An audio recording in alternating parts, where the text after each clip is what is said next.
भाई साहब gas hostel कहाँ है? यहाँ से थोड़ा ही दूर है।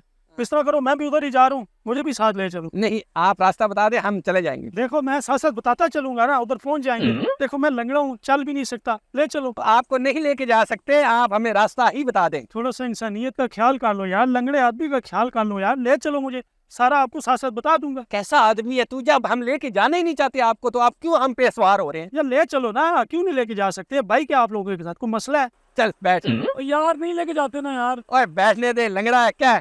आजा बैठ जा, हमें जल्दी पहुंचना है।